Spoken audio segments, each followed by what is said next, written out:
Assalamualaikum warahmatullahi wabarakatuh. Bismillahirrahmanirrahim.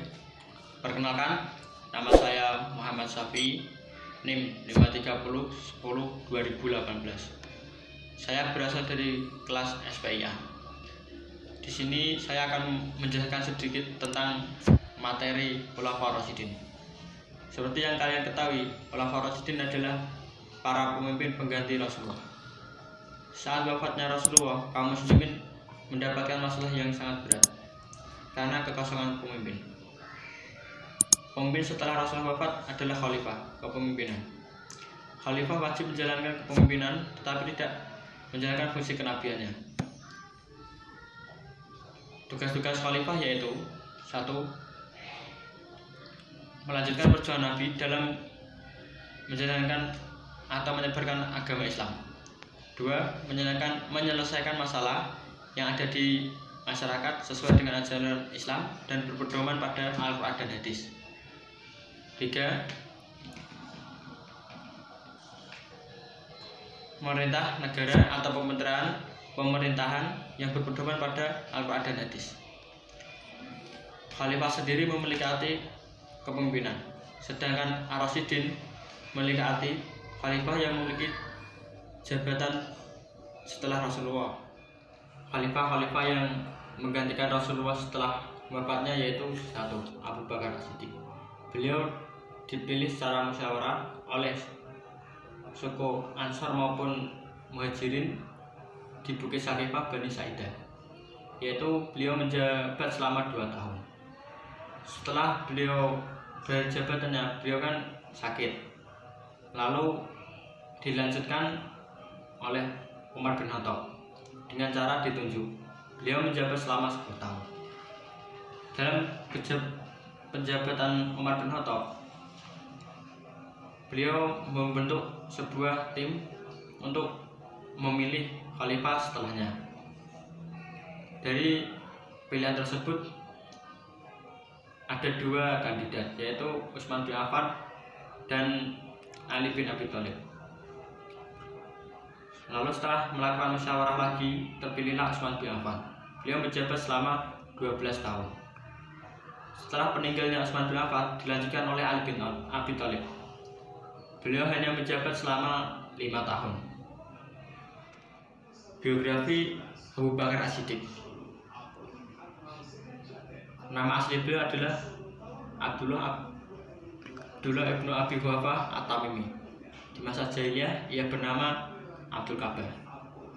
Setelah masuk Islam, Rasulullah mengubah namanya menjadi Abdullah Abu Bakar.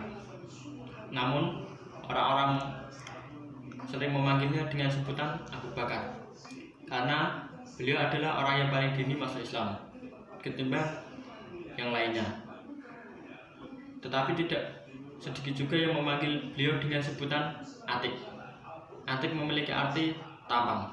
Dalam bahasa Arab, Atik adalah suatu ketampanan dari Abu Bakar. Abu Bakar juga mendapatkan gelar As-Siddiq yang artinya membenarkan, dikarenakan beliau membenarkan kisah Isra Mi'raj di mana banyak kaum Mekah atau orang Mekah yang mengingkarinya. Beliau lahir pada tahun 572 Masehi dan wafat pada tahun 13 Hijriah atau 634 Masehi. Proses terpilihnya beliau menjadi khalifah yaitu dengan cara pemilihan. Setelah wafatnya Rasulullah, kaum muslimin dihadapkan oleh problem yang berat, yaitu terjadinya kekosongan kepemimpinan. Di tengah kekosongan kepemimpinan tersebut, berkumpullah suatu kelompok Ansar di Bukit Sakifah Bani Sa'idah untuk melaksanakan musyawarah yang dipimpin oleh Sa'ad bin Ubaidah.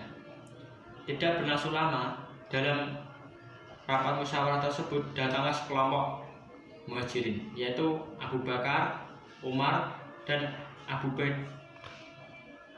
Ubaidah bin Jarrah. Antara kelompok Ansar dan Muhajirin tersebut, mereka menyampaikan argumen-argumen mereka sendiri. Tidak berlangsung lama, setelah mereka menyampaikan argumen tersebut, Abu Bakar As-Siddiq juga menyampaikan argumennya, yaitu agar kepemimpinan selanjutnya dilanjutkan oleh Umar bin Khattab maupun Abu Ubaidah bin Jarrah. Sebelum kaum Ansar merespon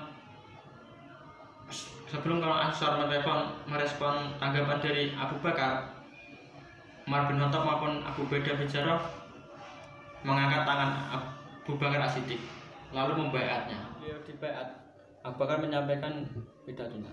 Beliau berkata, "Saudara-saudara, saya sudah terpilih dan memimpin kalian sementara. Saya bukanlah orang-orang yang terbaik di antara kalian. Taatilah saya selama saya taat kepada Allah dan Rasulnya.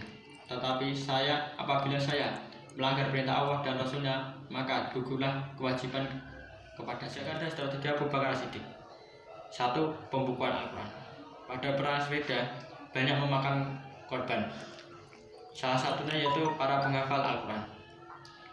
Oleh karena itu, Umar bin Khattab mengusulkan, bagaimana jika baiknya Al-Quran dibukukan agar pada masa yang akan datang ada warisannya. Abu Bakar setuju untuk pembukaan Al-Quran itu dan mengutus Zaid bin Sabit untuk menjadi ketua perancang pembukuan, dikarenakan Zaid bin Sabit adalah orang yang cerdas dan beliau sudah banyak berhasil dalam pencatatan Al-Quran.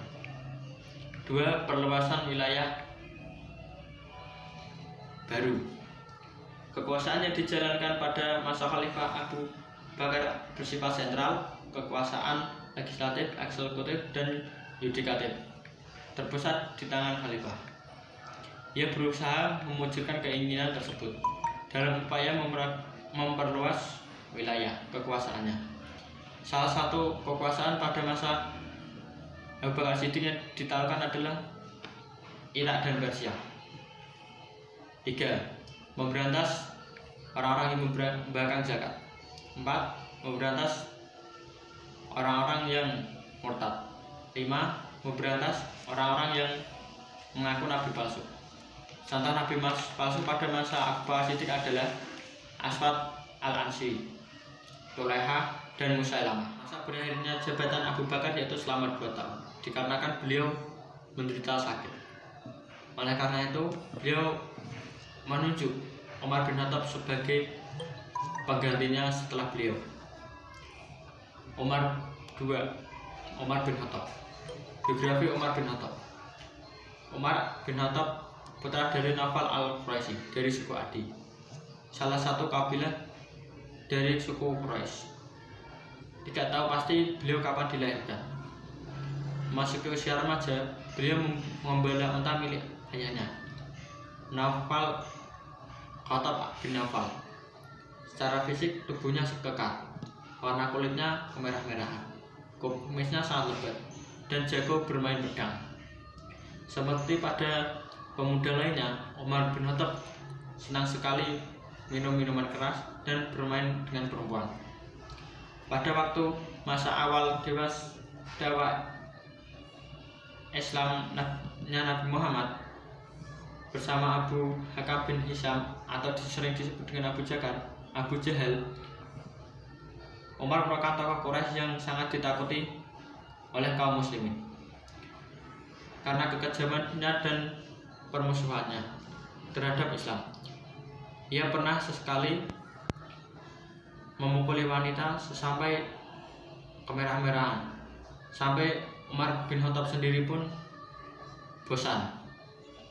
Rasulullah SAW pernah berdoa kepada Allah agar salah satu dari keduanya, baik Umar bin Khattab ataupun Abu Jahal, bisa masuk Islam.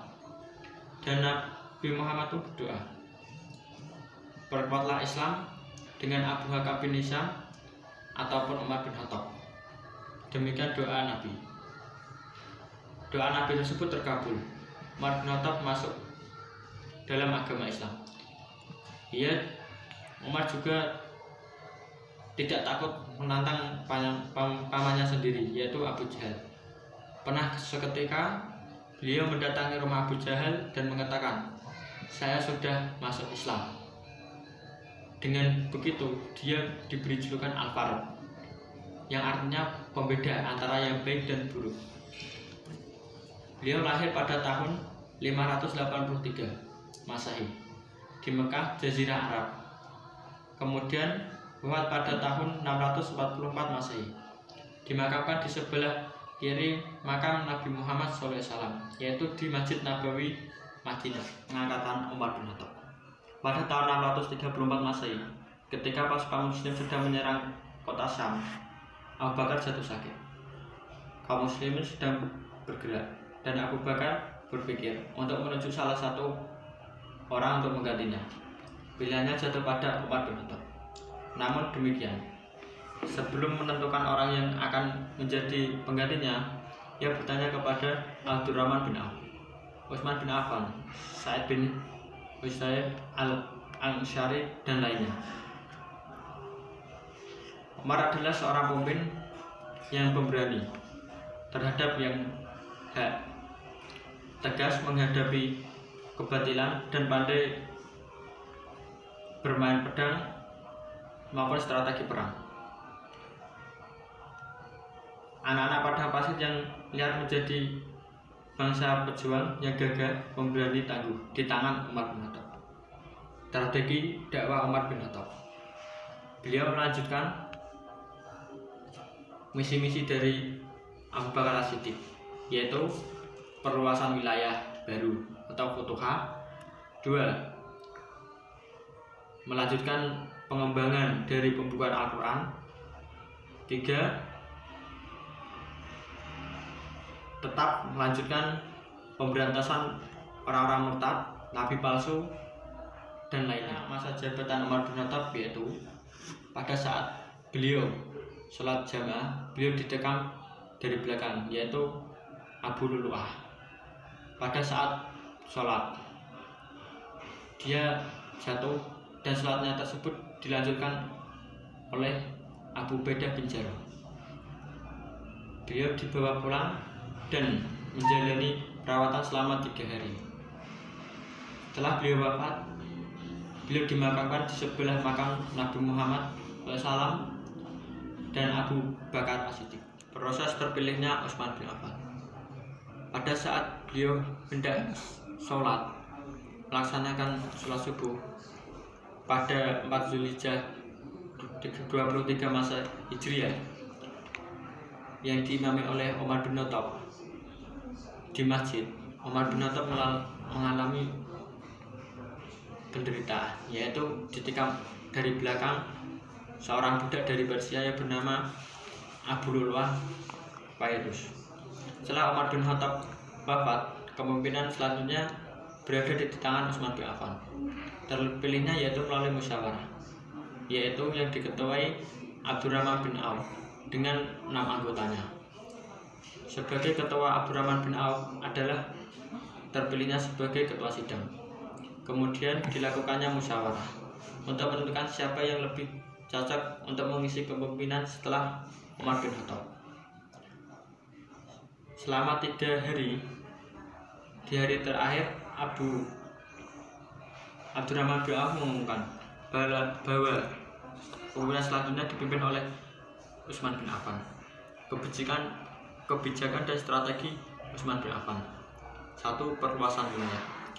Perluasan wilayah pada masa Utsman bin Affan sangatlah maju dan terbilang yang paling baik di khalifah-khalifah sebelumnya.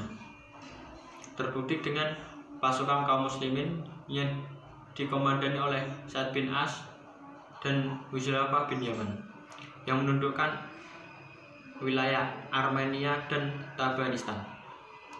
Kedua, standarisasi Al-Quran. Ketiga, kodifikasi mushaf Al-Quran. Utsman bin Affan membentuk suatu kepanitiaan yang bertugas mengumpulkan atau menyusun Al-Quran yang diketuai oleh Zaid bin Sabit yang dianggotakan Abdurrahman bin Zubair dan pengangkatan jabatan negara. Pada masa pengangkatan jabatan negara di masa Utsman bin Affan menyalahi aturan dikarenakan jabatannya diisi oleh keluarga Utsman bin Affan. Akhirnya pada tahun 35 Hijriah 655 Masehi, Utsman Affan dibunuh oleh kaumnya sendiri karena tidak terima jabatannya diisi oleh keluarganya. Dari orang yang kecewa itu, yang membunuh yaitu Marwan bin Hakam. 5. Pembangunan fisik. Utsman bin Affan bekerjasama membangun bendungan untuk menjaga arus banjir yang besar dan mengatur berbagai air di kota agar semua kota bisa merasakan air tersebut. 6. Pembentukan Angkatan Laut. Tujuannya adalah untuk menjaga keamanan secara umum serta sangat berperan dalam dakwah dan perkembangan Islam di seluruh dunia, misalnya di negara-negara Eropa, termasuk menambah juga ke Indonesia. Ali bin Abi Thalib. Biografi Ali bin Abi Thalib. Ali bin Abi Thalib lahir pada hari Jumat 13 Rabiul Awal di Mekah sekitar 600 Masehi. Beliau lahir dari pasangan Abdul Muthalib dan Fatimah binti As'ad. Ketika lahir, ibunya memberi nama Haidar yang artinya singgah. Rasulullah juga memberi gelar kepada Ali yaitu Babul Ilmu, yang artinya pintunya para ilmu. Masa pemerintahan Ali bin Abi Thalib hanya berjalan selama 6 tahun. Kebijakan dan strategi Ali bin Abi Thalib. Penggantian pejabat lama dengan yang baru. Ia dihadapi berbagai pergolakan setelah menduduki jabatan. Ali bin Abi Thalib memecat semua pejabat yang dipilih oleh Utsman bin Affan. 2. Penarikan kembali tanah hadiah. Ali bin Abi Thalib juga menarik kembali tanah yang dihadiahkan Utsman kepada penduduk yang menyerahkan hasil pendapatannya kepada negara dan memberi kembali sistem dinasti dari pajak tahunan di antara orang-orang Islam, bagaimana yang pernah dilakukan oleh Umar. 3. Menghadapi para pemberontak. Secara kebijakan tersebut Ali dihadapi pemberontak Tuleha, Zubair, dan Aisyah karena kasus kematian Utsman bin Affan yang tidak pernah berujung maupun terselesaikan. Akhirnya pertemuan Dasatmu terjadi. Perang ini dikenal dengan nama Perang Jamal, Perang Unta, dikarenakan Aisyah dalam perang tersebut menunggangi unta. Lalu timbullah perlawanan dari gubernur di Damaskus, yaitu Muawiyah yang didukung oleh bekas pejabat tinggi pasukan Ali. Kedudukan Ali sebagai khalifah kemudian dijatuhkan putranya atau dijabat oleh putranya, yaitu yang bernama Hasan bin Ali selama beberapa tahun. Namun Hasan ternyata lemah, sementara Muawiyah kuat. Cukup itu saja yang dapat saya sampaikan dari materi khalifah. Apabila salah-salah kata maupun dalam pengucapan, saya ucapkan terima kasih. Sekian dari saya. Wassalamualaikum warahmatullahi wabarakatuh.